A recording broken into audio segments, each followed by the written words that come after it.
de fevereiro de 2018.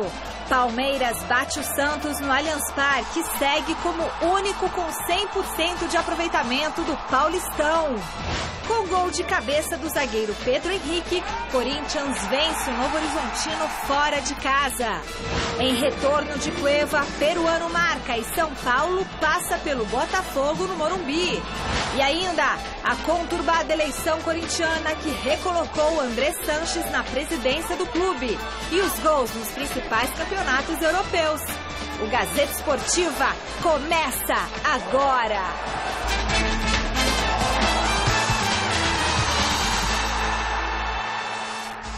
Oi, gente, boa noite, ótima semana, excelente mês de fevereiro para todo mundo. E olha só, quase 38 mil torcedores encheram o Allianz Parque ontem e viram o Palmeiras bater o Santos por 2-1.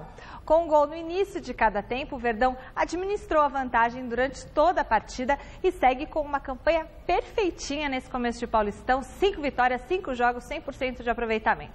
Vamos ver agora como foram os gols do Clássico e a repercussão dos atletas e treinadores após o duelo. Feito o levantamento, olha só, tem liberdade!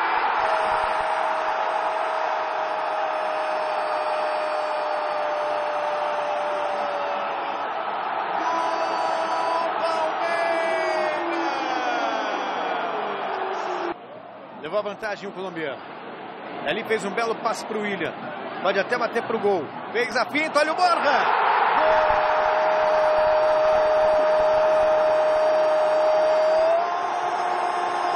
Gol do Palmeiras!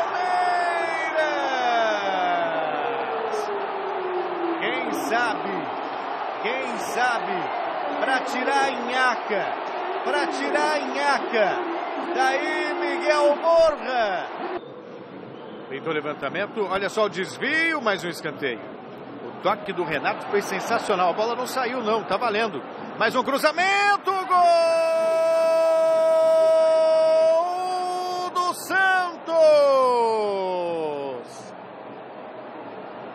Aos 17 minutos, Renato diminui. Talvez esse tenha sido o jogo que a gente menos teve a bola. Né, e é uma das questões que eu salientei desde a minha chegada aqui para os atletas. Né, um dos fatores do ano passado foi que os momentos que mais o Palmeiras sofria perigo de gol era quando estava empatando e quando estava vencendo. Né, em alguns momentos também pela característica ofensiva e pela cultura do clube, né, faz o primeiro gol, né, continua pressionando e cede muitos espaços ao adversário. Eu acho que o dia de hoje foi importante principalmente por isso. Não vejo o Palmeiras assim com uma superioridade pelo resultado, então você avaliando uma performance e avaliando o resultado não bate. A derrota nunca te dá moral, mas a luta sim. A derrota não, esquece. A gente tem que, infelizmente, separar a derrota, o resultado, de uma performance. Aí são coisas distintas. A derrota nunca vai dar moral, principalmente no Clássico. Mas o time lutou, o time não sentiu, mesmo tomando um gol muito cedo, sabendo da força da equipe do Palmeiras. E nós jogamos o jogo. Muito feliz, não só pelo gol, mas por ter visto de lá de trás todo mundo se entregando, todo mundo correndo, lutando, Borja, Dudu, William. Cara, isso deixa nós que estamos lá atrás, Thiago Martins, eu, o Jailson, o Marcos e o Vitor, muito feliz de estar vendo esse empenho de todo mundo, não só deles, mas de quem entra também, como o professor Roger falou. Quem começa no jogo começa a cansar os caras e quem entra termina o serviço. Então é isso que está fazendo com que a gente cresça mais ainda e evolua mais ainda a nossa forma de jogar e o nosso time. Como é que foi esse sentimento de enfrentar o ex-Santos? Não teve muito sentimento não, na verdade foquei bastante na minha equipe, junto com os meus companheiros em cada grande partida e creio que fizemos, feliz por ter mantido 100%, um jogo difícil e agradecer a torcida aí que compareceu em massa. No início do jogo você foi complementar 1-1, isso faz parte, na amizade tem que ter, né? Sem dúvidas, sou rivais dele hoje, mas já estive ao lado de cada um ele tem um carinho grande, não vou ser hipócrita dizer que não, mas hoje defendendo as cores, fico feliz de ter ganhado dele. Scarpa, deu para jogar um pouquinho, alguns minutos, chutar umas 2, 3 vezes a bola, qual a sensação? Uma sensação muito boa, estrear com vitória no Clássico. Eu espero que no decorrer do ano eu consiga ajudar mais o Palmeiras. O senhor montou um elenco, o senhor não, Palmeiras com a sua presidência. O estádio está sempre cheio. Time forte leva isso? Leva isso também, mas a torcida comprometida do Palmeiras, a torcida engajada que o Palmeiras tem, é que também leva isso. O nosso torcedor está sempre junto conosco, em todas as situações, no sociavante, no estádio, nos momentos difíceis. Então, nós temos que sempre agradecer ao torcedor do Palmeiras. É o torcedor do Palmeiras que faz a diferença. Quando a gente publica alguma coisa que o Palmeiras é favorito a ganhar tudo, o torcedor parece que tem alergia. O torcedor não gosta disso. O senhor gosta de ser favorito? Eu acho que ser favorito, o fato de você ter uma grande equipe, o fato de você estar se preparando, só que o favoritismo são os 3 pontos, sabe? Ganhar. Senão a expectativa é ficar lá em cima e só ganhar um. Ano passado nós somos muito competitivos, temos um grupo muito forte e nós não ganhamos. Faz parte. Nós temos que continuar com o grupo competitivo, continuar trabalhando e nós vamos ganhar. Grande noite para você que acompanha o Gazeta Esportiva. Palmeiras 100% de aproveitamento. O começo do primeiro tempo apresentou um Palmeiras avassalador. Foram 10 minutos de pressão contínua, feios 1-0. Poderia ter feito o segundo, o Lucas Lima chegou a acertar a bola na trave. E aí, surpreendentemente, depois dos 10, dos 15 minutos, o Santos começou a assumir o controle do jogo. Obrigou o goleiro Jailson a fazer algumas defesas importantes. Esteve até melhor, ligeiramente melhor na primeira etapa, com mais posse de bola. Aliás, no jogo inteiro o Santos teve mais a posse de bola. E no segundo tempo, novamente a mesma história. O Palmeiras começou pressionando nos 10 minutos iniciais, conseguiu o segundo gol, dessa vez com Borja, que de repente pode até tirar um pouco do peso nas costas e ser aquele artilheiro, né, que todos esperam, à altura do investimento. Então é um Palmeiras que está progredindo, ainda não é aquele Palmeiras dos sonhos, mas tem um elenco fantástico. Imagina, que treinador que pode olhar para o banco, tem Scarpa, tem Keno, tem Guerra, tem um monte de gente boa que mantém o nível do time principal. Agora o Santos, sabe, ainda carece de alguns reforços, tem bons valores. Acho que esse menino Arthur Gomes tem um futuro bom. O próprio Daniel Guedes é um bom jogador. O Rodrigo com Y, não o Rodrigão. O Rodrigo é um jovem também que tem grande potencial. O Santos é para médio e longo prazo. Não dá para esperar muita coisa, não. De qualquer forma, ainda perdeu, mas perdeu de cabeça erguida, porque jogou bem lá no Allianz Parque. Flávio. Bom, Celso, boa noite a você, Michele, aos amigos do Gazeta Esportiva. Eu acho que o Santos tem um problema de meio campo que vai ser difícil de consertar. Não dá para jogar com o Renato, que é ótimo, ou foi ótimo, mas hoje não tem a mesma velocidade. Alisson, que é um jogador duro, e Vecchio, que é ruim para danar. Não dá, não tem como jogar. É rapaz, é mole, condição física ruim, não dá para jogar. Então o Santos tem um problema gravíssimo. A defesa do Santos é bem razoável, tem alguns jogadores para votar e tal. Aquele Luiz Felipe é bom zagueiro, se machucou, mas é bom zagueiro. E o ataque, ele também, daqui a pouco volta o Bruno Henrique, tem o Vitor Bueno chegando. O Gabigol, que dá para você. O meio-campo é que é um problema. O meio-campo é um pepino que tem que ser resolvido, não dá. O Renato pode até pela inteligência dele, pela maneira como ele joga futebol, ele pode até, com bons parceiros, né? Até ser útil, mas assim fica complicado. O Renato não dá para correr atrás de zagueiro, não tem condição. O Vecchio não dá, e o Alisson também é um jogador limitado. Então esse é um pepino. Com relação ao Palmeiras, eu lembro que quando apareceu aquele time do Santos, do Neymar, eu vi um jogo do Santos com a Ferroviária e perdeu 2-1. Depois eu vi um jogo da Ponte Preta, empatou 1-1, na Bacia das Almas. O Ponte está ganhando 1-0 e o Santos fez um gol no final. Eu olhei e falei, nossa, esse time tem uma cara diferente. Esse time do Palmeiras tem uma cara diferente. Ele é um time especial. Os primeiros 15 minutos de ontem, que você já citou, e os primeiros 15 minutos do segundo tempo mostraram alguma coisa muito fora do padrão brasileiro. Muito fora. É claro que eu vou esperar mais um pouquinho, afinal de contas, né, estamos no Campeonato Paulista. Se bem que aquele também é no Campeonato Paulista. A referência são times muito fracos, muito ruins e tal. Mas dá para esperar mais uns 2, 3 jogos. Olha, a cara do time é muito boa. Tá parecendo um time daqueles assim que marcam, sabe? Tudo indica. E ontem o Vitor Luiz falava sobre o vestiário. Que é o pepino. Problema. Aí ele disse, olha, o Roger parece irmão da gente. Todo mundo gosta dele e tal. As ideias táticas dele são ótimas. Ele é um cara revolucionário, um cara inteligente. Acho e tomara, né, que teremos aquele time que você vai ver por prazer, não por obrigação. Claro. Tomara que seja assim. Torço para que seja assim. O Palmeiras ontem jogou 30 minutos, os primeiros 15 dos 2 tempos, que fazia tempo que eu não via um time brasileiro jogar. E aproveitando esse 100% do Verdão no estadual, participe da nossa enquete desta segunda-feira. A pergunta de hoje é a seguinte: quem pode fazer frente ao Palmeiras no Campeonato Paulista? É o Corinthians? É o São Paulo? O Santos? Ou nenhum deles? Acesse o site gazetesportiva.com e dê o seu voto. E aí, é o Coringão? O Corinthians. O Corinthians acho que faz frente, sim, porque já tem um time pronto, né? É um time confiante também pelos títulos que conquistou no passado. Então, acho que o Corinthians pode fazer frente, sim. E aí, Flávio? Se alguém pode, é o Corinthians, né? Os outros não dá nem pro cheiro, né? Sabe aquilo quando fala não dá nem pro chulé? Não dá, não tem nem, imagina. Pro chulé eu não conhecia, pro cheiro eu conheço. O chulé o cheiro era de chulé, imagina o São Paulo jogando contra esse time. Meu Deus do céu. E o 2-1, ele não refletiu. A diferença foi... Eu achei o jogo muito fácil pro Palmeiras, né? O São Paulo quase perdeu do Botafogo. O Corinthians tem essa estrutura que a gente já falou, uma estrutura tática e tal, mas o centroavante do Corinthians é o Casim. Sabe? Era, né? O Júnior Dutra já assume, já ganhou a posição.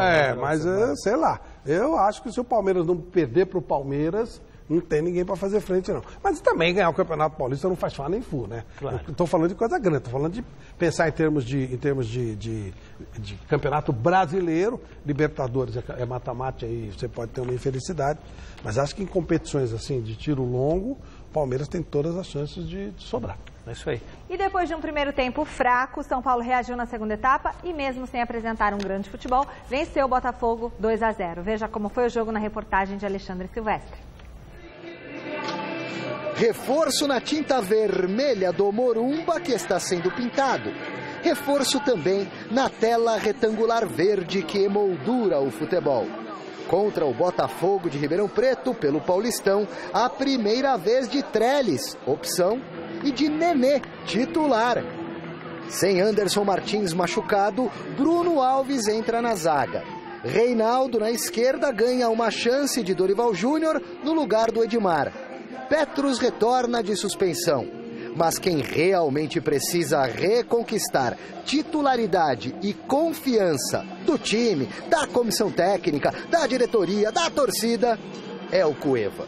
Suplente neste sábado, Cueva passa indiferente e despercebido antes do apito inicial, com direito à fria recepção dos 13 mil São Paulinos presentes no Cícero Pompeu de Toledo, na hora da escalação. Número 10, Cueva. Susto logo de cara. Sidão e a trave salvam o São Paulo. O troco, Marcos Guilherme tenta mostrar quem manda no pedaço. Olha aí o poste entrando em cena mais uma vez. Segunda etapa, e Dorival Júnior apela para Cueva. Saca o garoto Brenner e coloca o polêmico camisa 10. Solidário com Petros.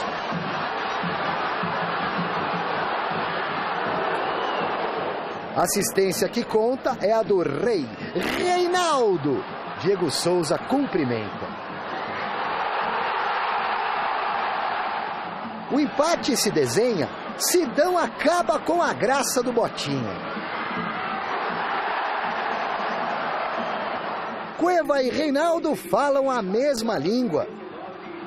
Fim de linha para o lateral, esgotado. Nenê também abre o bico. Mortinho da Silva vê de fora o Bruno Alves cair na área e o árbitro apontar a cal. Cueva se habilita. O peruano assume a bronca e, num gesto cordial, à distância, pede desculpas para a galera e repete a dose nos braços do professor. 2-0, 3 pontos na conta e paz selada, ao menos por enquanto. Tuve un error, mas pedí disculpas, volví a pedir disculpas. Yo me debo al club, a la torcida, a mis compañeros. Así que bueno, ese tema ya creo que tiene que quedar ahí. Ahora, bueno, estou à disposição de meus companheiros e do clube, não? O Cueva sabe mais do que ninguém que foi mais do que acertada as tomadas de posições que aconteceram e eu espero que não voltemos a tê-las. Eu acho que isso daí serve como exemplo, mas eu quero que ele fique tranquilo para poder voltar a jogar dentro das suas melhores condições e ser útil ao São Paulo, jogando futebol, focado na nossa equipe, que é o que ele sabe fazer muito bem e eu torço para que a partir de agora tenhamos todos os jogadores comprometidos e compromissados com o nosso clube. O Dorival deu mais uma cutucadinha no Cueva, se desculpou, foi reintegrado. No elenco que o São Paulo tem, o Cueva é um jogador importante, é um jogador que faz falta. Então, se ele mantiver a cabeça no lugar e fizer jus ao contrato que ele assinou, né, for profissional, acho que pode ser muito útil para o São Paulo. Acho que o problema é resolvido por enquanto, até o próximo vacilo, ou a gente espera que ele não aconteça, Flávio. Eu não conheço casos de mudança total de comportamento. Ele pediu desculpas, estava um interesse por trás disso em cima da seleção do Peru, o Gareca estava aí e tal. Bom, se ele jogar, nem que seja por interesse da seleção peruana, tá bom para o São Paulo. São Paulo realmente tem um elenco fraco, né? E precisa de alguns jogadores. Eu nunca achei que o Cueva 6,5. É que, por exemplo, no Palmeiras ele não ia jogar, né? Então ele, no Corinthians, será que ele jogaria no lugar do Rodriguinho? Acho que não, né? Mas Então você fica, sabe, é um jogador da bom. É que o Paulo jogaria Paulo... no Santos. Jogaria no Santos. Se o Vitor Bueno tiver contundido. Então sabe aquela coisa? Não é tudo isso. Mas pediu desculpas e tal, até prova em contrário, vá lá. Eu estou preocupado com uma coisa, o São Paulo não dar mais chance aos jovens. O time estava indo muito bem. O Paulinho Boia, o Kaique, principalmente o Brenner, sabe? Agora que esse negócio aí, chega o Nenê, que até entrou bem no jogo. Chega o Trellis, que não precisava ter sido contratado. Volta o Cueva e tira a molecada, de repente essa é a chance dos meninos de desenvolver. E eles vinham desenvolvendo bem. Não é que eles estavam decepcionando. Enfim, aguardemos as cenas dos próximos capítulos. Um gol do zagueiro Pedro Henrique aos 40 minutos do primeiro tempo foi suficiente para o Corinthians vencer o Novo Horizontino fora de casa e conquistar a 4ª vitória consecutiva. Veja. O Corinthians venceu o Novo Horizontino fora de casa e segue isolado na liderança do Grupo A. Pedro Henrique fez o gol que garantiu a vitória do Timão. 1-0 e fim de papo. Você já pensa em começar a alternar? Um jogo sim, você coloca titular, o outro você já começa a alternar? Não, o campeonato não está me mostrando isso. Vamos jogar só sexta, depois só quarta, depois só segunda. O campeonato não está me mostrando isso. É nas semanas mais apertadas aí que a gente vai ter que ter mais cuidado. Por que você não gostou do time, cara? Só para completar. A gente não ficou com a bola. A gente passou muita bola para o Novo Horizontino. A gente tomou umas decisões erradas na questão de triangulação e de infiltração. A gente poderia ter ficado mais com a bola. E ficando com a bola, com a qualidade que a gente tem, a gente passa a criar mais oportunidades. Não foi um Corinthians sensacional, mas... aquele Corinthians já está acostumado. Competitivo, organizado e que já tem aí 4 vitórias seguidas. É a segunda melhor campanha atrás do Palmeiras. E depois ganhou as outras. Então, o Corinthians ele tem essa vantagem do condicionamento tático, né? O time muito bem resolvido taticamente há 10 anos. Então, isso pesa muito, isso faz muita diferença. Qualquer jogador que chegue tem facilidade de adaptação. Eu acredito que agora, até porque está chegando a nova direção do Corinthians, terá que trazer um atacante, né? Um cara... Não vai trazer igual o Jô, mas pode trazer um jogador... Não é que o Jô não seja... O Jô, ok, serviu bem para o Corinthians, mas também já é um jogador que passou do seu melhor momento. Então dá para ser substituído, mas isso demanda dinheiro, demanda negociação, não é uma coisa tão simples. Observação. Né? Então, vamos ver o que vai acontecer. Mas o Corinthians, a grande vantagem dele é essa definição tática. Um time embora o Carille tenha feito algumas mexidas, ajeitado, mas ele está dando uma ajeitada, é diferente de uma montagem de time, que é o que o Roger está fazendo. Né? Não sei o que o Corinthians pode pensar em termos de 9. No futebol brasileiro, acho que não tem. Acho que não tem um brasileiro, sei lá. O único nome que me vem à cabeça poderia Tardelli, mas acho difícil de conseguir repatriar. Fora isso... Pode jogar sem 9 também, né? Não é necessidade. Claro. Eu acho que o É que o esquema que o Carille... mas aí você dá mais uma mexidinha, libera mais... Não, já estaria resolvido. Mas 9 hoje também não é uma coisa que tenha muito... Não é uma profissão que tenha muita reposição, né? Eu diria que é uma daquelas profissões em extinção.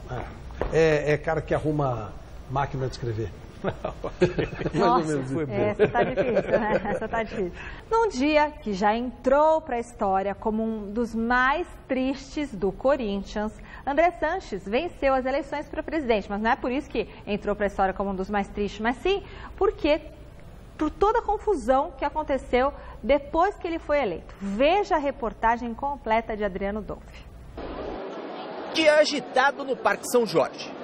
5 chapas concorriam ao pleito que prometia ser acirrado. Os candidatos Felipe Isabella, Roque Cittadini, Romeu Tuma Júnior, Paulo Garcia e André Sanches demonstravam confiança. Até a apuração, um clima de absoluta tranquilidade. Não foi divulgado o nome de André Sanches como novo presidente do Corinthians, com 1.235 votos. Paulo Garcia obteve 834. Antônio Roque Cittadini, 803. Felipe Isabella, 461. Romeu Tuma Júnior, 278. Brancos e nulos, 31. Uma improvisada entrevista coletiva foi concedida. Agora acabou a eleição, todo mundo tem que trabalhar em prol do Corinthians. Vamos pegar os melhores projetos, as melhores ideias de todos os candidatos, aquela que for boa, e se encontrar no clube, vamos pôr em prática. Vamos tentar fazer o time mais competitivo quanto eu possível. E ele, um diretor de futebol, já assumiu amanhã mesmo. A entrevista foi, porém, interrompida. Membros de torcidas organizadas tentaram agredir o novo presidente. O cinegrafista Zorato Júnior registrou o exato momento em que um copo com cerveja foi atirado. Aqui não tem porquê!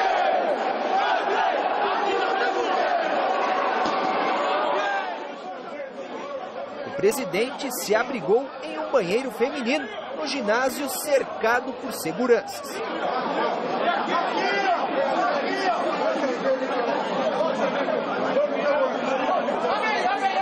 Quando Andrés tentou sair do ginásio, mais tumulto.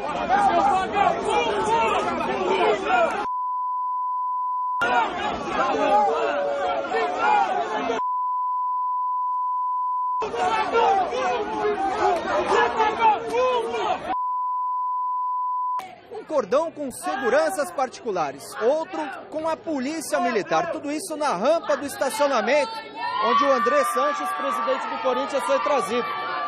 A gente vai mostrar aqui, ó, mais um cordão com seguranças. Naquele local ali, o presidente do Corinthians está literalmente refugiado no Parque São Jorge. Quase 2 horas depois, André saiu do clube, flagrado nas imagens do cinegrafista Vitor Pontes, deitado no banco de trás deste carro. Uma gestão que começa tumultuada e promete agitar o Corinthians nos próximos 3 anos. Aqui não tem porquê! Aqui não tem porquê! Que situação, hein? Eu achei que o pessoal queria o Andrés. E é meio complicado. Veja só, o Corinthians, essas cenas lembram momentos em que o Corinthians não ganhava títulos há, sei lá, 20 anos. O Corinthians é o time que mais venceu nos últimos anos. Ganhou 2 campeonatos brasileiros em 3. Recente, na mesma década já venceu Libertadores, ganhou Mundial. É meio difícil de compreender o que se passa. E aí eu acabo sempre falando isso, Flávio, eu fico imaginando o que seria do Brasil se houvesse essa fúria para mudar o país. Né? Quer dizer... Você acha que esses idiotas sabem alguma coisa disso? Aí você vê também a agressão até a jornalistas, no caso o Ortega da ESPN, lamentavelmente agredido. chovendo molhado, mas é lamentável, Flávio. É caso de polícia, não tem outra coisa. Mas não vai acontecer nada. Esses caras são todos dedicados. Esse bando aí é o seguinte, tem várias facções, né? Quase todas ligadas a facções maiores, mas tem várias facções. Essa facção é o seguinte, eles são dissidentes da Gaviões. Eles são, digamos, mais radicais, mas eles têm uma ideologia. Ideologia, como o Hitler tinha uma ideologia, o Maduro tem uma ideologia, todos têm uma ideologia, né? Qualquer quadrilha tem uma ideologia. Eles têm uma ideologia, e a ideologia deles é bem radical. Eles não conversam sobre políticas, não tem diálogo, não tem conversa. Porque o que aconteceu? Quando a Gaviões foi fundada, ela foi fundada para ser uma coisa séria, uma coisa legal, uma coisa para combater, inclusive, a ditadura militar.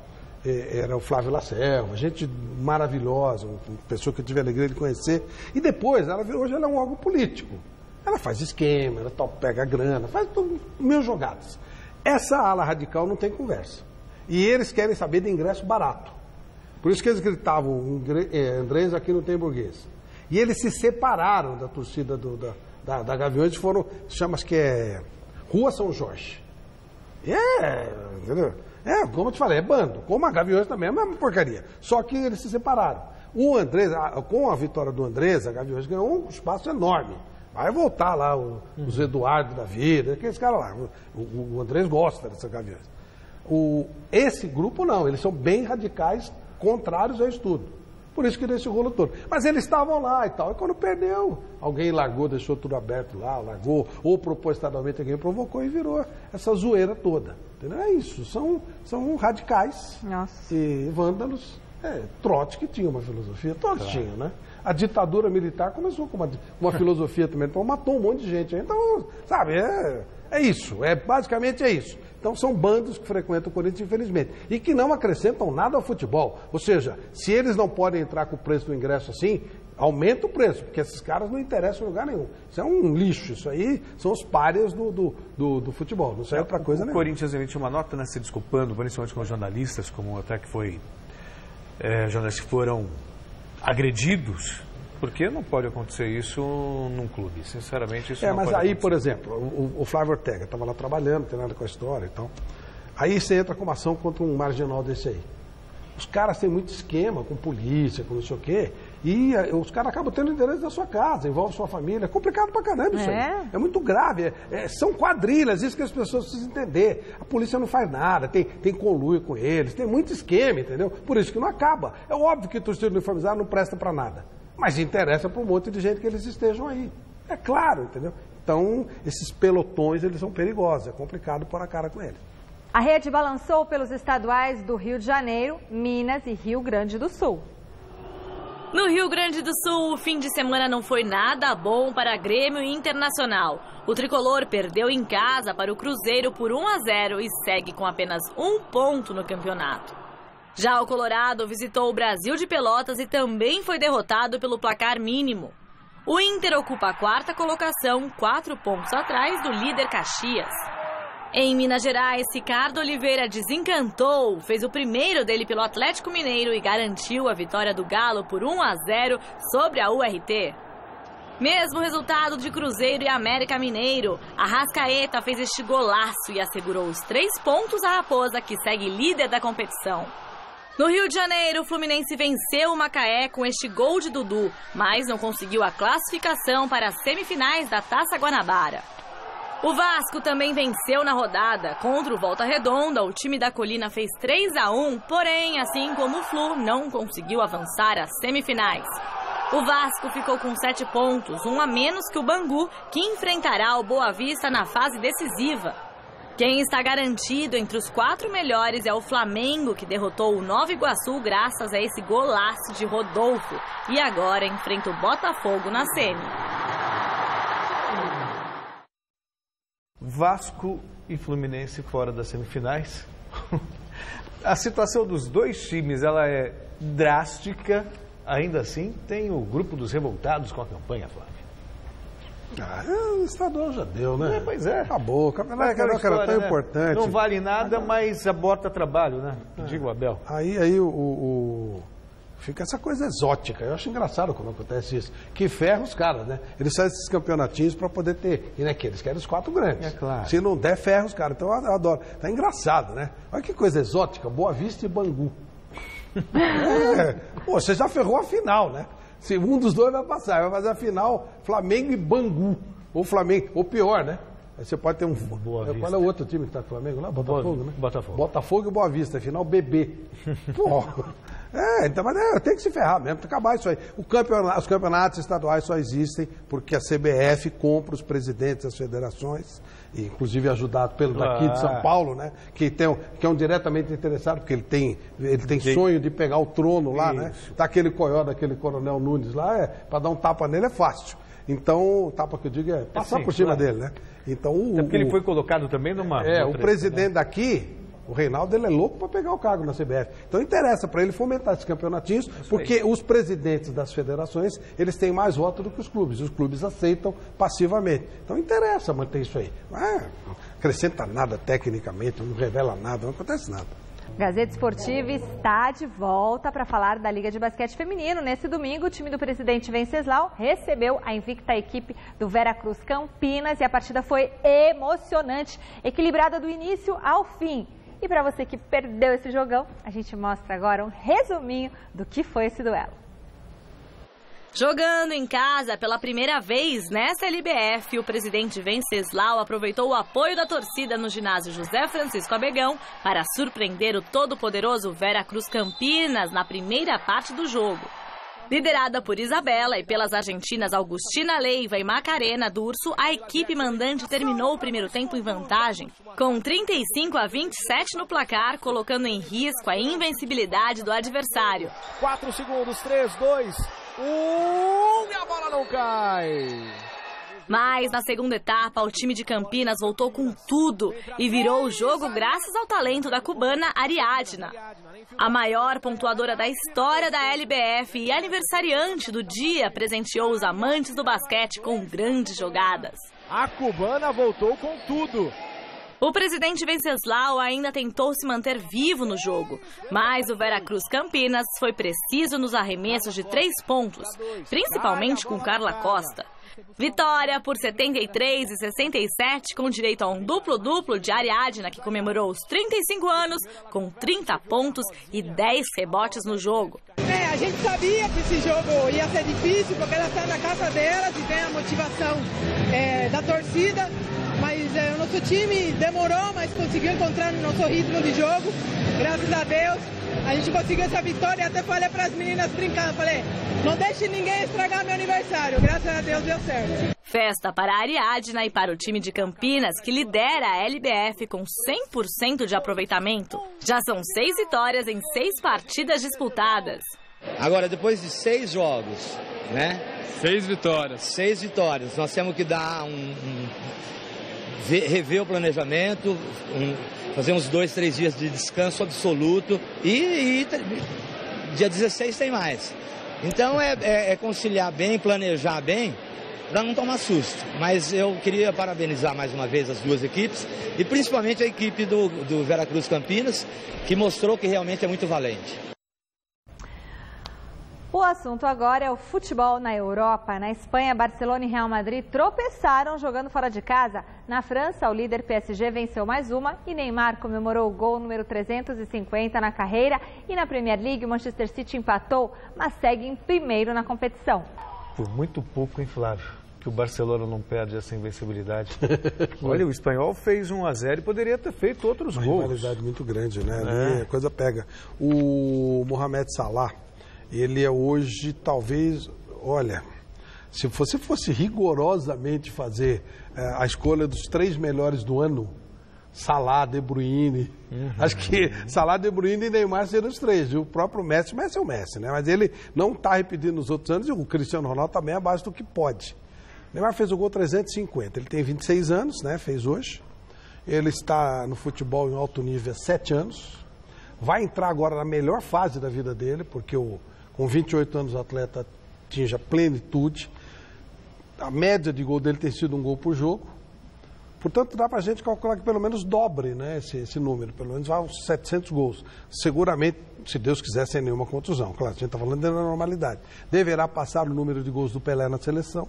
Está muito perto disso, faltam 30, 40 gols que ele vai fazer rapidamente. E vai atingir marcas extraordinárias e tem tudo para ser o primeiro do mundo, se não esse ano, no próximo. Depende. Esse ano tem um Manchester City aí que é duro de vencer em termos de Champions League. Mas tem tudo para ser o melhor do mundo. Porque o confronto com o Real Madrid, pelo jeito, o PSG é favorito. É Real Madrid. Tem claro que nós estamos falando do Real Madrid, no né? Campeonato Espanhol. Nós estamos falando de Real Madrid, é um papo forte. Mas eu acho que o PSG tem toda a chance de ganhar. Enfim, é um cara que está... E aí veja como é difícil fazer 1000 gols, né? Porque o Neymar, com toda essa genialidade, ele dificilmente chegará aos 1000 gols. Só o Pelé mesmo, né? O resto é palhaçada, negócio de Romário, Túlio. Isso é tudo babaquice, palhaçada. Não Túlio? Não é o Túlio? Túlio, falou que é tudo bobagem. O Romário contava gol de jogo de futebol aí. E o Túlio contava gol de treino, jogo com lata. Ele jogava um joguinho de lata. Né? Seriamente, só o Pelé chegou. Pra gente ver a dimensão do Pelé. Não, o tamanho do Pelé. E o aniversário do Neymar, a festa, hein? Todos os bastidores, estão as fotos lá no site gazetesportiva.com. Neymar, Cristiano Ronaldo também. Teves. Que coisa, hein? Confira tudo isso lá no site gazetesportiva.com. Tá bem abaixo, mas entra na brincadeira. Entra. Aí a tal pergunta, o Neymar será maior do que o Cristiano? Acho que não. Eu acho que não. Porque, peraí, com a idade do Neymar, 26, né? 26 anos, o Cristiano Ronaldo já tinha sido eleito o melhor do mundo. Já tinha? Já. Eu acho que primeiro foi em 2000 e... A primeira vez acho que ele foi eleito foi em 2008 ou 2009. Estou traído pela memória. Não seja traído. Pegue o seu celular e dê um Google. Vou fazer isso agora. De qualquer maneira, eu 2008, acho que o Neymar... ele jogava pelo Manchester United. O Neymar passará o Cristiano. Em mais vezes? Você acha que ele vai ser mais do que 5 vezes? Não. Acho que ele será mais. No final da história, da carreira, quem foi maior, esse ou esse? Eu acho que o Neymar vai ficar no patamar maior. Vai ficar no patamar de Messi. E acho que ninguém discute que o Messi é maior do que o Cristiano. O Cristiano é mais atleta, mas mais genial é o Messi. Né? Para ele superar o Cristiano Ronaldo, ele precisa ter uma década inteira em alto nível. Eu acho que ele fará. Ele já uma década inteira, porque se você observar, na última década, nos últimos 10 anos, só Messi e Cristiano, Messi, Cristiano, Messi, Cristiano. É verdade. E ontem estava o Domingos aí no Mesa Redonda, ele estava comentando para mim depois dos bastidores como é difícil se manter. Nunca aconteceu, nunca aconteceu na história do futebol. E olha que nós tivemos Zidane. Zidane conseguiu 3 vezes. Ronaldinho Gaúcho. Mas sabe o que Ronaldo. Você sabe o que pode atrapalhar a vida do Neymar? Não ter um Messi.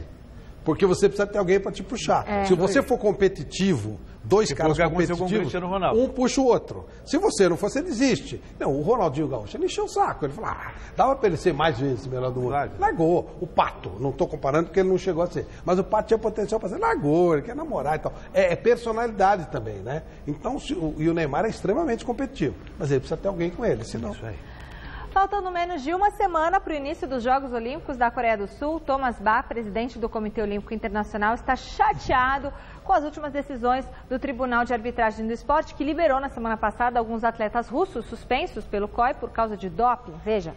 Os Jogos Olímpicos de Inverno de Pyeongchang, na Coreia do Sul, começam nesta sexta-feira e o Comitê Olímpico Internacional está aproveitando a oportunidade para realizar a Conferência Geral da entidade de número 132. Temas polêmicos estão sendo discutidos no evento, como a manutenção ou não dos critérios para a presença de atletas transexuais em competições esportivas e as sanções à Rússia pelo apoio sistemático ao doping no esporte. Nesse sentido, o presidente do COI, Thomas Bach, mostrou-se extremamente contrariado com a adesão do Tribunal de Arbitragem do Esporte, que revogou na última quinta-feira a suspensão de 28 atletas russos após a Olimpíada de Inverno de Sochi, em 2014. Nos que diz respeito aos casos russos, também deixamos muito claro que a ausência de sanções por parte do Tribunal de Arbitragem não significa que tenham direito a receber um convite do COI, porque receber este convite é um privilégio para os atletas russos limpos.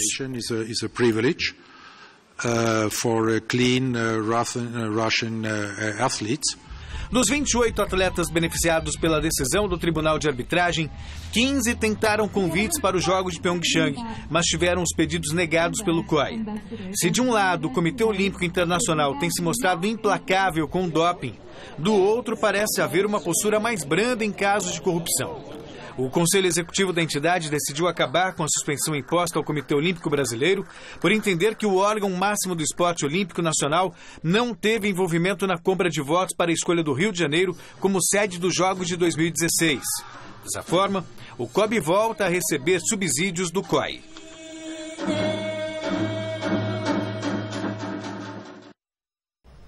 É engraçado, o Comitê Olímpico Brasileiro não comprou voto, não.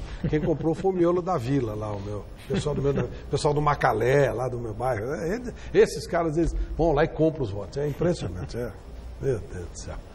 Nós voltamos a falar do São Paulo, que começa a semana se preparando para receber o Bragantino na próxima quarta-feira no Morumbi. O Alexandre Silvestre esteve no CT da Barra Funda acompanhando a reapresentação do tricolor, que deve anunciar a qualquer momento a contratação do meio-campista Valdívia. Valdívia ainda não pertence a esse elenco. Questão de tempo. O atacante passa por exames médicos. Depois, a burocracia da papelada. Deve ser anunciado nas próximas horas ou dias como reforço até dezembro, emprestado pelo Internacional. O clima está mais ameno no São Paulo após a vitória sobre o Botafogo, com direito à bola na rede e pedido de desculpas públicas de Cueva. Para o jogo de quarta-feira no Morumbi contra o Bragantino, Dorival Júnior contará com algumas novidades interessantes para montar o time que lidera o seu grupo no Paulistão, empatado em pontos com a Ponte Preta, porém com um gol a mais de saldo em relação à Macaca. Poupado da última partida com dores musculares, o zagueiro Anderson Martins treinou na equipe reserva.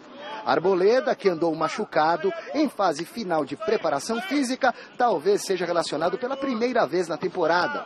O titular da atividade desta segunda, ao lado de Rodrigo Caio na defesa, foi o Bruno Alves, aparentemente mantido pelo professor, assim como o lateral esquerdo Reinaldo, com cara de ter ganho a posição de Edmar.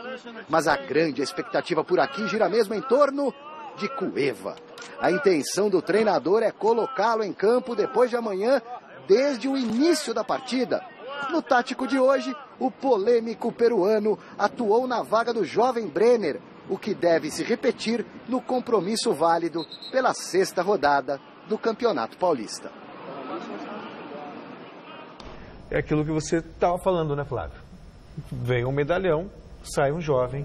E o Brenner, que começou bem, fez 2 gols, né, no campeonato, estava se firmando e tal. Não pode contar com o Cueva para nada. E pode contar com o Brenner para tudo. É uma pena, eu acho uma judiação. Eu sei que o Cueva é o queridinho do presidente, essa coisa toda, mas é triste. Eu lamento porque o Brenner tem muito futuro. E o Cueva é o Cueva, né?